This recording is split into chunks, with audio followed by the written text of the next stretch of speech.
Hi hello friends, welcome to my channel. ನೀವೇನಾದರೂ ನಮ್ಮ channel first time ನೋಡ್ತಾ ಇದ್ದರೆ ಪ್ಲೀಸ್ ಚಾನಲ್ ಸಬ್ಸ್ಕ್ರೈಬ್ ಮಾಡಿಕೊಂಡು ಬೆಲ್ ಐಕಾನ ಕ್ಲಿಕ್ ಮಾಡಿ. ಭಾರ್ಗವಿ LLB ಮುಂದಿನ ಸಂಚಿಕೆಯಲ್ಲಿ ಏನಾಗ್ತದೆ ಅಂತ ನೋಡೋಣ ಬನ್ನಿ. ಸಂಧ್ಯಾ ಸಾವಿಗೆ ಕಾರಣ ಯಾರು ಅಂತ ತಿಳ್ಕೊಳಕ್ಕೆ ಹೋಗೋ ಭಾರ್ಗವಿಗೆ ಸಿಗುತ್ತಾ ಸುಳಿವು? ಇದರಲ್ಲಿ ಅರ್ಜುನ್ ಕೈವಾಡ ಇದೆಯೋ ಅನ್ನೋ ಸತ್ಯಕ್ಕೆ ತೆರೆ ಹಾಕ್ತಾಳ? ಇದರಲ್ಲಿ ಅರ್ಜುನ್ ಒಂದು ಕೈವಾಡ ಇದ್ದರೆ ಯಾವ ರೀತಿ ರಿಯಾಕ್ಟ್ ಆಗ್ತಾಳೆ ಭಾರ್ಗವಿ? JP ಮುಂದಿನ ದಾರಿಯಾದರೂ ಏನು? ಎಲ್ಲ ಪ್ರಶ್ನೆಗೂ ಉತ್ತರ ಹುಡುಕ್ತಾಳ ಭಾರ್ಗವಿ? ನೋಡೋಣ ಬನ್ನಿ. ಇಲ್ಲಿ ಭಾರ್ಗವಿ ಮತ್ತು ಅರ್ಜುನ್ ಇಬ್ಬರು ಕೂಡ ದೇವಸ್ಥಾನಕ್ಕೆ ಬಂದಿರ್ತಾರೆ. ರವಿ ಮತ್ತು ಪೂರ್ಣಿ ಕೂಡ ಅಲ್ಲೇ ಇದ್ದರೆ ರವಿ ಯಾವುದೇ ಕಾರಣಕ್ಕೂ ಮಾತಾಡಿಸ್ತಾನೆ ಅಲ್ಲಿಂದ ಕೋಪ ಮಾಡಿಕೊಂಡು ಹೊರಟೋಗ್ಬಿಡ್ತಾರೆ ಭಾರ್ಗವಿಯಿಂದ. ಆಗ ಪೂರ್ಣಿ, ನೀವು ಮಾಡಿದ್ದು ಎಷ್ಟು ಸರಿ ನೀವೇ ಹೇಳಿ, ಅಲ್ಲ ಮಗಳ ಮೇಲೆ ಅಷ್ಟೆಲ್ಲ ಪ್ರೀತಿ ಇದ್ದರು ಅವಳು ಯಾಕೆ ಮಾತಾಡಿಸ್ತೇ ಹೋಗ್ತಿದ್ರು ಅಂದ್ಬಿಟ್ಟು ಕ್ಲಾಸ್ ತೊಗೋತಾಳೆ. ನೀನೇ ಅರ್ಥ ಮಾಡ್ಕೊ, ಅವಳ ಹತ್ರ ನಾನು ಮಾತಾಡಿದ್ರೆ ಮತ್ತೆ ನನ್ನ ಕಷ್ಟನೆಲ್ಲ ಅವಳಿಗೆ ಗೊತ್ತಾಗುತ್ತೆ, ಅವಳು ನಮಗೆ ಸಹಾಯ ಮಾಡೋಕ್ಕೆ ಬರ್ತಾರೆ. ಇದರಿಂದ ಆ ಮನೆಯವ್ರಿಗೆ ಇಷ್ಟು ತೊಂದರೆ ಆಗಬೇಡ, ಬೇಡ ನಮ್ಮ ಕಷ್ಟ ಅವಳ ಹತ್ರ ಹೇಳ್ಕೊಳ್ಳೋದೇ ಬೇಡ, ಅವಳೆಲ್ಲೇ ಇರಲಿ ಸುಖವಾಗಿ ಖುಷಿಯಾಗಿ ಇದ್ದರೆ ಸಾಕು, ಅದಕ್ಕೆ ನಾವು ತಾನೇ ದೇವಸ್ಥಾನಕ್ಕೆ ಬಂದಿರೋದು ಅಂದ್ಬಿಟ್ಟು ಅಂತಾರೆ. ನಿಮ್ಮ ಮಗಳ ಮೇಲೆ ಎಷ್ಟು ತಾನೇ ಪ್ರೀತಿ ಇದೆ ಅಲ್ವಾ? ಬೃಂದ ನಮಗೆ ಮೋಸ ಮಾಡದೆ ಹೋಗಿ ಮದುವೆ ಆದ್ಲು, ಆದರೆ ಇವಳು ನಮ್ಮೆಲ್ಲರಿಗೂ ಒಪ್ಪಿಸ್ಬೇಕು, ಎಲ್ಲನೂ ಒಂದು ಮಾಡ್ಬೇಕಂತ ಎಷ್ಟೆಲ್ಲ ಹೋರಾಡ್ತಿದ್ದಾಳೆ. ಅವಳ ಹತ್ರ ಎರಡು ಮಾತಾಡಿದ್ರೆ ಎಷ್ಟು ಖುಷಿ ಆಗ್ತಿತ್ತು. ಅವಳ ಅಪ್ಪ ಅಂದ್ಬಿಟ್ಟು ನಿಮ್ಮ ಹತ್ರ ಗೋಗರ್ಕಂತ ಬಂದ್ಲು ಅಲ್ವ ಅಂದ್ಬಿಟ್ಟು ಪೂರ್ಣಿ ಅಂತಾರೆ. ರವಿ, ಬೇಡ ಕಣೆ, ಅದೆಲ್ಲ ಬೇಡ, ಅವಳೆಲ್ಲೇ ಇರಲಿ ಖುಷಿಯಾಗಿದ್ದರೆ ಸಾಕು, ಅವಳಿಗೆ ನಮ್ಮ ಕಷ್ಟ ಹೇಳ್ಕೊಳ್ಳೋದು ಬೇಡ. ಅವಳ ಹತ್ರ ನಾನೇನಾದರೂ ಕ್ಷಮಿಸಿಬಿಟ್ರೆ ಮತ್ತೆ ನಮ್ಮ ಹತ್ರ ಬಂದುಬಿಡ್ತಾಳೆ ಅವಳು, ಬೇಡ ಅವಳು ದೂರನೇ ಇರಲಿ ಅಂದ್ಬಿಟ್ಟು ರವಿ ಮನಸ್ಸು ಕಲ್ ಮಾಡ್ಕೊಳ್ತಾನೆ. ಇನ್ನು ಅರ್ಜುನ್ನ ಮನೆಗೆ ಕರ್ಕೊಂಡು ಬರ್ತಾ ಇರ್ತಾಳೆ ಇಲ್ಲಿ ಭಾರ್ಗವಿ. ಇನ್ನು ಆಲ್ರೆಡಿ ಯೋಚನೆ ಮಾಡ್ತಾ ಇರ್ತಾಳೆ ಇಲ್ಲಿ ರೀತು. ಏನು ಮಾಡೋದು, ಈ ದುಡ್ಡು ಇಟ್ಕೊಂಡು ನನಗಂತೂ ಟೆನ್ಷನಲ್ಲಿ ಸಾಯ್ತಾ ಇದ್ದೀನಿ, ಈ ವಿಕ್ಕಿ ಕಾಲಾಗ ಸಾಕು ಹೋಗಿದೆ, ಏನು ಮಾಡೋದು, ಈ ದುಡ್ಡನ್ನ ಯಾರಾದರೂ ನೋಡಿದ್ರೆ ಏನಪ್ಪ ಕತೆ ಅಂದ್ಬಿಟ್ಟು ಟೆನ್ಷನ್ ಆಗಬೇಕಾದ್ರೆ ಅಲ್ಲಿಗೆ ವಂದನ ಬರ್ತಾಳೆ. ಅರೆ ನೀವಾಗ ಬಂದಿದ್ದು ಅಂತ ಕೇಳ್ತಿದ್ರೆ, ಯಾಕೆ ನಾನು ಬರಬಾರ್ದಾ ಅಂತಿದ್ರೆ, ಅಯ್ಯೋ ನೀವಾಗ ಬರಬಾರ್ದು, ಇದು ನಿಮ್ಮನ್ನೇ ತಾನೆ, ಬನ್ನಿ ಅದಕ್ಕೆ ಅಂದ್ಬಿಟ್ಟು ಅಂತ ಇರ್ತಾರೆ. ಸರಿ, ಆ ದುಡ್ಡನ್ನ ಏನು ಮಾಡಿದೆ, ವಿಕ್ಕಿ ಏನು ಮಾಡ್ತಿದೆ ಅಂದ್ಬಿಟ್ಟು ಕೇಳ್ತಾರೆ.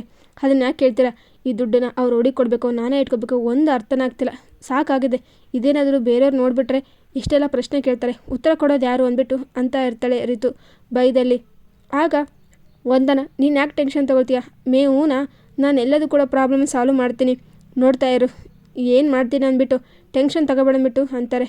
ಅಯ್ಯೋ ನೀವೇ ಚೆನ್ನಾಗಿತ್ತು ಈ ಮನೆಗೆ ಅತ್ತಿಗೆಯಾಗಿ ಬಂದಿದ್ರೆ, ಆ ಭಾರ್ಗವಿ ಬಂದಿದ್ದಾಳೆ, ಆ ಅರ್ಜುನ್ ಅಣ್ಣಂತೂ ಅವಳ ಮನೆ ಸೊಸೆ ಅಂತ ಒಪ್ಕೊಳ್ಳಿ, ನೀನು ಅತ್ತಿಗೆ ಅಂತ ಕರಿ ಅಂತ ಹಿಂಸೆ ಕೊಡ್ತಾ ಇದ್ದಾನೆ, ನನಗೂ ಸಾಕಿದೆ ಅಂದ್ಬಿಟ್ಟು ಅಂತ ಇರ್ತಾರೆ. ಇನ್ನು ಅದೇ ಟೈಮ್ಗೆ ಅಲ್ಲಿಗೆ ಭಾರ್ಗವಿ ಮತ್ತು ಅರ್ಜುನ್ ಮನೆಗೆ ಎಂಟ್ರಿ ಕೊಡ್ತಾರೆ. ಇಲ್ಲಿ ಅರ್ಜುನಂದೇ ನೋಡಿಬಿಟ್ಟು ಇನ್ನೇನು ಅರ್ಜುನ ಗಟ್ಟಿಗೆ ತಬ್ಕೊಳ್ಬೇಕು ಅಂತ ಬರ್ತಾ ಇರ್ತಾಳೆ ವಂದನ. ಆಗ ಭಾರ್ಗವಿ ಮುಂದೆ ಬಂದು ನಿಂತ್ಕೊಳ್ತಾಳೆ. ನೋಡಿಬಿಟ್ಟು ತುಂಬಾ ಗುರಾಯಿಸ್ತಾ ಇರ್ತಾಳೆ. ಏನಪ್ಪ ಇವಳಾಗಿ ಬಂದ್ಲು ಅಂದ್ಬಿಟ್ಟು ಹೊಟ್ಟೆ ಉರಿಲಿ ಮಾತಾಡ್ತಿರ್ತಾಳೆ ವಂದನ. ಆಗ ಅರ್ಜುನ್, ನನಗೆ ಸ್ವಲ್ಪ ಕಾಲ್ಸ್ ಇದ್ದಾವೆ ಅರ್ಜೆಂಟಾಗಿ, ನಾನು ರೂಮ್ಗೆ ಹೋಗ್ತೀನಿ ಅಂದ್ಬಿಟ್ಟು ಅಲ್ಲಿಗೆ ಹೋಗೇ ಬಿಡ್ತಾನೆ ಅರ್ಜುನ್. ಇದರಿಂದ ಭಾರ್ಗವಿ ತುಂಬ ಖುಷಿಯಾಗುತ್ತೆ. ಏನಿದು, ನಾನು ಅವನ ಹತ್ರ ಮಾತಾಡಂದ್ರೆ ಇವಳು ಅಡ್ಡ ಬಂದ್ಲು ಅಂತಂದ್ಬಿಟ್ಟು BP ರೈಸ್ ಮಾಡ್ಕೊಳ್ತಾಳೆ ವಂದನ. ಭಾರ್ಗವಿ, ಏನು ಬೇಕಿತ್ತು ನಿಮಗೆ ಅಂತಂದ್ಬಿಟ್ಟು ಇಲ್ಲಿ ವಂದನ ಅಂದ್ಬಿಟ್ಟು ಅಂತ ಇರ್ತಾರೆ. ಏನು ವಂದನನ ಏನದು ಅಂತ ಕೇಳ್ತಿದ್ರೆ, ವಕ್ರದೃಷ್ಟಿ ವಂದನ ಅಂದ್ಬಿಟ್ಟು ಸಿಂಪಲ್ಲಾಗಿ ಶಾರ್ಟ್ಕಟ್ಟಾಗಿ ಹೇಳ್ತಾ ಇದ್ದೀನಿ ಅಂದ್ಬಿಟ್ಟು ಇಲ್ಲಿ ಭಾರ್ಗವಿ ಅಂತಾಳೆ. ಏನೇನೋ ನೀನು ಈ ಮನೆ ಸೊಸೆಯಾಗಿ ಚಾನ್ಸೇ ಇಲ್ಲ, ಎಷ್ಟೊತ್ತೇ ಇದ್ದರೂ ಈ ಮನೆ ಕೆಲಸದಲ್ಲಿ ನೀನು ಕೆಲಸದೊಳಾಗಬೇಕು, ನಾನು ಈ ಮನೆ ಸೊಸೆಯಾಗಿ ಸಾಧ್ಯ, ಅರ್ಜುನ್ ಯಾವತ್ತೇ ಇದ್ದರೂ ನನ್ನವನು, ನಾನು ಪಡ್ಕೊಳ್ತೀನಿ ಅಂದ್ಬಿಟ್ಟು ಅಂತಾರೆ. ಆಗ ಭಾರ್ಗವಿ, ಆ ಬ್ರೆಮೇಲಿರ್ಬೇಡ, ಈಗ ನಾನು ಈ ಮನೆ ಸೊಸೆ, ಅರ್ಜುನ್ ಹೆಂಡ್ತಿ, ಈ ಮನೆಗೆ ಗೆಸ್ಟಾಗಿ ನೀನು ಬಂದಿರೋದು, ನಿನ್ಗೇನು ಬೇಕು, ಕಾಫಿನೋ ಟೀನೋ ಜ್ಯೂಸು ಅಂದ್ಬಿಟ್ಟು ಅಂತ ಇರ್ತಾರೆ. ಏನು ಹೇಳ್ತಿದ್ದೀಯ ಅಂದ್ಬಿಟ್ಟು ವಂದನ ಬೆರಳು ತೋರಿಸ್ತಾ ಇದ್ದರೆ, ಇವೆಲ್ಲ ಇಲ್ಲಿ ನಡೆಯಲ್ಲ ಆಯಿತಾ, ನಾನು ಈಗ ಭಾರ್ಗವಿ LLB ಅಲ್ಲ, ಈ ಮನೆ JP ಪಾಟೀಲ್ ಸೊಸೆ, ನಾನು ಅರ್ಜುನ್ ಹೆಂಡ್ತಿ ಅಂದ್ಬಿಟ್ಟು ಫುಲ್ ಬಿಲ್ಡಪ್ ಕೊಟ್ಕೊಳ್ತಾಳೆ ಭಾರ್ಗವಿ ತನಗೆ ತಾನೆ.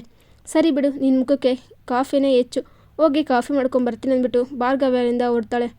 ಇನ್ನೂ ಇಲ್ಲಿ ರವಿ ವಾಚ್ಮ್ಯಾನ್ ಕೆಲಸ ಮಾಡ್ಕೊತ ಕೂತ್ಕೊಂಡಿರ್ತಾನೆ ವಾಚ್ಮ್ಯಾನ್ ಆಗಿ. ಆಗ ಒಬ್ಬನು ಕಾಫಿ ತೊಗೊಂಬಂದು ಕೊಡ್ತಾನೆ. ಸರ್ ತೊಗೊಳ್ಳಿ ಸರ್ ಅಂದ್ಬಿಟ್ಟು ಇಲ್ಲಿ ರವಿ ಏನೋ ಯೋಚನೆ ಮಾಡ್ತಾ ಇರ್ತಾನೆ ಡೀಪಾಗಿ. ಅದೇ ಟೈಮ್ಗೆ ಆ ಒಂದು ಬಿಸ್ನೆಸ್ ಮಾಡೋಕ್ಕೆ, ಆ ಒಂದು ಬಿಲ್ಡಿಂಗ್ನ ಮಾರೋಕ್ಕೆ ಒಬ್ಬ ವ್ಯಕ್ತಿ ಬಂದಿರ್ತಾನೆ. ತೊಗೊಳಕ್ಕೂ ಒಬ್ಬ ವ್ಯಕ್ತಿ ಬಂದಿದ್ದರೆ, ಸರ್ ಎಲ್ಲನೂ ಪರ್ಫೆಕ್ಟ್ ಆಗಿದೆ, ಇಲ್ಲೇ ಒಂದು ಮನೆ ಮಾಡ್ಕೊಂಬಿಟ್ರೆ ಇಲ್ಲೇ ಸ್ಪೆಷಾಲಿಟಿ ಇದೆ, ಸ್ಕೂಲು ಕಾಲೇಜು ಹಾಸ್ಟೆಲ್ಸ್ ಮತ್ತು ಇಲ್ಲಿ ಏರ್ಪೋರ್ಟು ಬಸ್ ವ್ಯವಸ್ಥೆ ಎಲ್ಲನೂ ಸೂಪರಾಗಿದೆ, ಮತ್ತು ಕಡಿಮೆ ರೇಟಿಗೆ ಕೂಡ ಸಿಗ್ತಾಯಿದೆ, ಆದಷ್ಟು ಬೇಗ ರಿಜಿಸ್ಟರ್ ಮಾಡಿಸಿ ಅಂದ್ಬಿಟ್ಟು ಇಲ್ಲಿ ಹೇಳ್ತಾ ಇರ್ತಾನೆ ಕೆಲಸದವನು. ಏನೋ ಹೌದಾ ಸರಿ ಹಾಗಾದರೆ ಅಂತಿದ್ರೆ ಇನ್ನು ಫೋನ್ ಬಂತು ಅಂದ್ಬಿಟ್ಟು ಅಲ್ಲಿಂದ ಓನರು ಸೈಡ್ ಹೋಗ್ತಿದ್ರೆ ರವಿ ಬಂದ್ಬಿಟ್ಟು ಸರ್ ಯಾವುದೇ ಕಾರಣಕ್ಕೂ ಈ ಮನೆ ತಗೊಳ್ಬೇಡಿ, ಈ ಮನೆ ಚೆನ್ನಾಗಿಲ್ಲ, ಆಲ್ರೆಡಿ 4-5 ಜನ ಈ ಮನೆ ತೊಗೊಂಡು ಮೋಸ ಮಾಡಿದ್ದಾನೆ, ದಿವಸ ಇಲ್ಲಿ ಬಂದು ಜಗಳ ಆಡ್ತಿರ್ತಾರೆ, ನೀವು ಕೂಡ ಮೋಸ ಹೋಗ್ತೀರಾ ನೋಡಿ ಯೋಚನೆ ಮಾಡಿ ಅಂದ್ಬಿಟ್ಟು ಅಂತಾರೆ. ಏನು ಹೌದಾ ಅಂದ್ಬಿಟ್ಟು ಶಾಕ್ ಆಗುತ್ತೆ ಇಲ್ಲಿ ತೊಗೊಂಬರೋ ವ್ಯಕ್ತಿಗೆ. ಆಗ ಓನರ್ ಬಂದ್ಬಿಟ್ಟು ನೀನೇ ಈಗ ಹೇಳ್ತಿದ್ಯಾ, ಅಲ್ಲಿ ನಮ್ಮ ಓನರ್ಗೆ ಏನು ಹೇಳಬೇಕು, ನಾನು ಹೇಗೋ ಇದನ್ನು ಮಾಡ್ಕೊಳ್ತೀನಿ, ಅವ್ರ ಮಾತೆಲ್ಲ ನಂಬೋಕೆ ಹೋಗ್ಬೇಡಿ, ಅವ್ರಿಗೇನು ಗೊತ್ತಿಲ್ಲ ಅಂದ್ಬಿಟ್ಟು ಮ್ಯಾನೇಜ್ ಮಾಡೋಕೆ ಹೋಗ್ತಾ ಇರ್ತಾನೆ ಇಲ್ಲಿ ಕ್ಲೈಂಟ್. ಅಯ್ಯೋ ಇಲ್ಲ ಬಿಡಬಿ, ಅವ್ರ ಸತ್ಯನೇ ಹೇಳ್ತಿದ್ದು, ಹೋಗಿ ನಿನ್ನೆ ನಂಬ್ಕೊಂಡು ಬಂದೆ ಅಲ್ವಾ, ನಮ್ಮ ಕೈಗೆ ಚೊಂಬು ಕೊಡ್ತಿದ್ವಿ, ನಿಮ್ಮಂಥವ್ರು ಇರಲೇಬಾರ್ದು, ಪೊಲೀಸ್ ಕಂಪ್ಲೇಂಟ್ ಕೊಡಬೇಕು ಅಂದ್ಬಿಟ್ಟು ಬೈಕು ಅಂತ ಅಲ್ಲಿಂದ ಹೋಗ್ಬಿಡ್ತಾನೆ.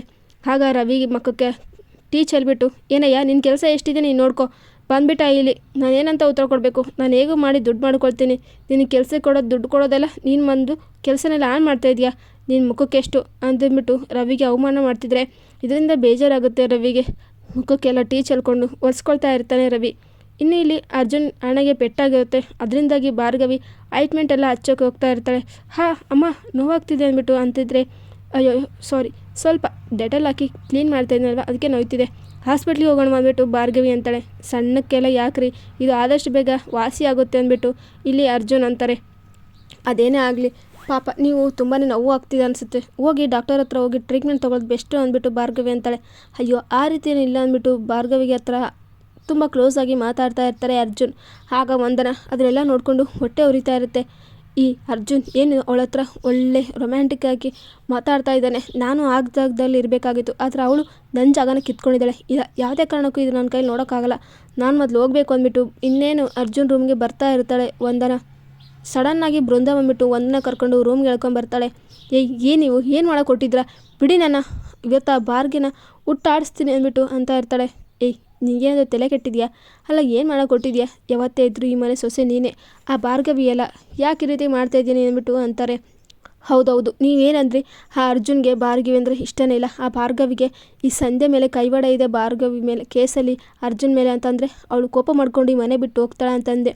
ಈಗ ಏನಾಗ್ತಿದೆ, ಅವರಿಬ್ಬರು ಒಂದಾಗಿದ್ದಾರೆ, ಅವನಿಗೆ ಖುಷಿಯಿಂದಾಗಿ ಟ್ರೀಟ್ಮೆಂಟ್ ಕೊಡ್ತಾ ಇದ್ದಾಳೆ ಇವಳು ಅಂದ್ಬಿಟ್ಟು ಅಂತ ಇರ್ತಾರೆ ವಂದನ. ನಿನಗೆ ಬುದ್ಧಿ ಇಲ್ಲ ಅನಿಸುತ್ತೆ, ಆ ಜಾಗದಲ್ಲಿ ಅರ್ಜುನ್ ಅಲ್ಲ ಬೇರೆ ಯಾರೇ ಬೀದಿ ಬಿಕಾರಿದ್ರು ಕೂಡ ಅವಳು ಅದೇ ರೀತಿ ಟ್ರೀಟ್ ಮಾಡ್ತಾಳೆ, ಅವಳು ಶತ್ರು ಕೂಡ ಒಳ್ಳೆಯದನ್ನೇ ಬಯಸ್ತಾಳೆ, ಅದಕ್ಕೆ ಆ ರೀತಿ ನಿನಗೆ ಅನಿಸ್ತಾ ಇದೆ, ಸ್ವಲ್ಪ ಇಲ್ಲೇ ಇದ್ದು ಯೋಚನೆ ಮಾಡಿ, ಆ ರೀತಿ ಬಿಟ್ಟು ಬೇರೆ ಥರನೇ ಯೋಚನೆ ಮಾಡಿದ್ರೆ ಅವರಿಬ್ಬರ ಮಧ್ಯೆ ಏನೂ ನಡೀತಾ ಇಲ್ಲ, ನೀನು ಸ್ವಲ್ಪ ತಾಳ್ಮೆಯನ್ನು ಕಳ್ಕೊಬಾರ್ದು, ನೀನು ಆರಾಮಾಗಿ ಇರಬೇಕು ಅಂದ್ಬಿಟ್ಟು ವಂದನೆಗೆ ಅಂತಾರೆ. ಸರಿ ಏನೇ ಆಗಲಿ, ನನಗೆ ಆದಷ್ಟು ಬೇಗ ಆ ಭಾರ್ಗವಿ ಮನೆಯಿಂದ ಆಚೆ ಹೋಗಬೇಕು, ಅರ್ಜುನ್ ಪ್ರೀತಿ ನನಗೆ ಸಿಗಬೇಕು, ಇಲ್ಲೇ ಅಂದರೆ ನಾನು ಮಾಡೋದೇ ಬೇರೆ, ಈ ವಂದನ ಏನು ಅಂತ ನೀವು ಎಲ್ಲರಿಗೂ ತೋರಿಸ್ತೀನಿ, ವೇಟ್ ಆ್ಯಂಡ್ ವಾಚ್ ಅಂದ್ಬಿಟ್ಟು ವಂದನ ಅಂತ ಇರ್ತಾಳೆ. ಬೃಂದ ಇವ್ರಿಗೆ ಏನು ಹೇಳಿದ್ರು ಬುದ್ಧಿನೇ ಬರಲ್ಲ ಅನಿಸುತ್ತೆ, ಏನಾದರೂ ಮಾಡಿ ಇವಳು ನನ್ನ ಕೈವಶ ಮಾಡ್ಕೊಳ್ಳೇಬೇಕು ಅಂದ್ಬಿಟ್ಟು ಬೃಂದ ಅಂದ್ಕೊಳ್ತಾ ಇರ್ತಾಳೆ. ಇನ್ನು JP ಪಾಟೀಲ್ ಮತ್ತು ಶ್ಯಾಮ್ ಇಬ್ಬರು ಕೂಡ ಕೆಲಸ ಮಾಡ್ತಿದ್ರೆ, ಸರ್ ಏನು ಸರ್ ಇದು, ಈ ಕೇಸಲ್ಲಿ ಒಂದು ಸುಳಿನೂ ಕಾಣಿಸ್ತಾ ಇಲ್ಲ, ಅಲ್ಲ ಈ ಭಾರ್ಗವಿ ಮೇಡಮ್ಮು ಮನೆ ಸುತ್ತಾ ಇದ್ದಾರೆ, ಕೆಲಸನೂ ಮಾಡಲ್ಲ ಅಂತೆ, ಏನಿದು ಅಂತ ಮಾತಾಡ್ತಾ ಇದ್ದರೆ, ಸ್ವಲ್ಪ ಕೆಲಸದ ಬಗ್ಗೆ ಗಮನ ಕೊಡು, ಅವಳ ಬಗ್ಗೆ ಯಾಕೆ ಮಾತಾಡ್ತೀವಿ ಅಂದ್ಬಿಟ್ಟು JP ಪಾಟೀಲ್ ಅಂತ ಇರ್ತಾನೆ. ಆಗ ಟೀ ತೊಗೊಂಬರ್ತಾಳೆ, ತೊಗೊಳ್ಳಿ ಟೀ ಕುಡೀರಿ ಅಂದ್ಬಿಟ್ಟು ಕೊಡ್ತಾಯಿದ್ರೆ, ಓಹೋ ನೀವಾ ಒಳ್ಳೇದಾಯಿತು, ಇವನಿಗೆ ಕೆಲಸದ ಬಗ್ಗೆ ಸ್ವಲ್ಪ ಗಮನ ಹರಿಸೋಕ್ಕಾಗಲ್ಲ, ಒಂದು ಕೇಸ್ ಇದೆ ಅದಾದರೂ ನೀನು ಹ್ಯಾಂಡಲ್ ಮಾಡು ಅಂದ್ಬಿಟ್ಟು ಅಂತಾರೆ. ಆಗ ಭಾರ್ಗವಿ ನಗ್ತಾ, ಏನು ನಾನು ಕೇಸ್ ಹ್ಯಾಂಡಲ್ ಮಾಡೋದಾ, ಸಾರಿ ಮಾವ, ನಾನು ಆಲ್ರೆಡಿ ಭಾರ್ಗವಿ LLB ನಾನು ಆಲ್ರೆಡಿ ಕ್ಲಾಸ್ ತೊಗೊಳ್ಳೋದೆಲ್ಲ ಬಿಟ್ಬಿಟ್ಟಿದ್ದೀನಿ, ನಾನೀಗ ಏನೇ ಇದು JP ಪಾಟೀಲ್ ಮನೆ ಸೊಸೆ, ಆಯಿತಾ, ಬೇಕಿದ್ರೆ ಇನ್ನೊಂದು ಕಪ್ ಕಾಫಿ ಹೇಳಿ ತಂದು ಕೊಡ್ತೀನಿ, ಈ ಒಂದು ಲ್ಯಾಬ್ ಪ್ರಾಕ್ಟೀಸ್ ಮಾಡೋದೆಲ್ಲ ಬಿಟ್ಬಿಟ್ಟಿದ್ದೀನಿ ಅಂದ್ಬಿಟ್ಟು ಭಾರ್ಗವಿ ಟಾಂಗ್ ಕೊಟ್ಬಿಟ್ಟು JP ಪಾಟೀಲ್ಗೆ ಅಲ್ಲಿಂದ ಹೊರಡ್ತಾಳೆ. ಆಗ JP ನಗ್ತಾ ಇರ್ತಾನೆ, ಇವಳು ಒಂದು ಗ್ಲಾಸ್ ಕಾಫಿ ಕೊಡ್ತಾಳಂತೆ ಎಕ್ಸ್ಟ್ರಾ, ಇಷ್ಟೇ ಇವಳು ಹಣ ಬರಹ, ಇನ್ನೂ ಈ ಜನ್ಮದಲ್ಲಿ ಇವಳು ಮತ್ತೆ ಲಾಯರ್ ಕೋರ್ಟ್ ಅಂದ್ಬಿಟ್ಟು ಈ ಒಂದು ಕೋರ್ಟ್ ಮೆಟಲ್ ಹತ್ತಕ್ಕೆ ಸಾಧ್ಯನೇ ಇಲ್ಲ, ಇವಳು ಯಾವುದು ಕೂಡ ಪ್ರಾಕ್ಟೀಸು ಮಾಡಲ್ಲ, ಇನ್ನು ಆ ಸಂಧ್ಯಾ ಕೇಸು ಮುಗೀತು, ಇಲ್ಲಿಗೆ ಅಂತ್ಯ ಆಗುತ್ತೆ, ಇವಳಿಗೆ ಯಾವ ಸುಳಿವು ಸಿಗಲ್ಲ ಅಂದ್ಬಿಟ್ಟು ಖುಷಿ ಪಡ್ತಾ ಇರ್ತಾನೆ JP ಪಾಟೀಲ್. ಇನ್ನು ಭಾರ್ಗವಿ ಸಂಧ್ಯಾ ಬಗ್ಗೆ ಸ್ವಲ್ಪ ಕ್ಲೂ ಸಿಕ್ಕಿದೆ ಅಂದ್ಬಿಟ್ಟು ಅವ್ರನ್ನೆಲ್ಲ ಬೇರೆ ಕಡೆ ವಿಚಾರಿಸೋಕ್ಕೆ ಕಳಿಸಿರ್ತಾಳೆ. ಆಗ ಪೊಲೀಸ್ ಫೋನ್ ಮಾಡಿಬಿಟ್ಟು ಇದರಲ್ಲಿ ಅರ್ಜುನ್ ಅವ್ರದ್ದು ಕೈವಾಡ ಏನೂ ಇಲ್ಲ ಅನ್ನೋ ಸತ್ಯನ ರಿವೀಲ್ ಮಾಡ್ತಾರಾ, ಇಲ್ಲ JP ಪಾಟೀಲ್ ಕೈವಾಡ ಜೋಡಿಸ್ಬಿಟ್ಟು ಅರ್ಜುನ್ ಮೇಲೆ ಏನಾದರೂ ತಪ್ಪು ಆಪಾದನೆ ಹೊರಿಸ್ತಾರೆ. ಭಾರ್ಗವಿಗೆ ಈಗ ಏನಂತ ಅರ್ಜುನ್ ಮೇಲೆ ಮನೋಭಾವನೆ ಹುಟ್ಟುತ್ತೆ, ಸಂಧ್ಯಾ ಕೇಸಲ್ಲಿ ಮತ್ತೆ ಅರ್ಜುನ ಸಿಗಿ ಬೀಳಿಸ್ತಾನ JP ಪಾಟೀಲ್, ಇಲ್ಲಾಂದರೆ ಭಾರ್ಗವಿ ಪ್ರೀತಿ ಗೆಲ್ಲುತ್ತಾ, ಅರ್ಜುನ್ದೇನೂ ತಪ್ಪಿಲ್ಲ ಅನ್ನೋದು ಕನ್ಫರ್ಮ್ ಆಗುತ್ತಾ ಭಾರ್ಗವಿಗೆ, ಸಂಧ್ಯಾ ಸಾವಿಗೆ ನ್ಯಾಯ ಒದಗಿಸ್ತಾಳ ಭಾರ್ಗವಿ, ಎಲ್ಲದೂ ಕೂಡ ನೋಡೋಣ. ಈ ವಿಡಿಯೋ ನಿಮಗೆ ಇಷ್ಟ ಆದರೆ ಪ್ಲೀಸ್ ಲೈಕ್ ಮಾಡಿ, ಶೇರ್ ಮಾಡಿ, ಕಮೆಂಟ್ ಮಾಡಿ. Thank you for watching.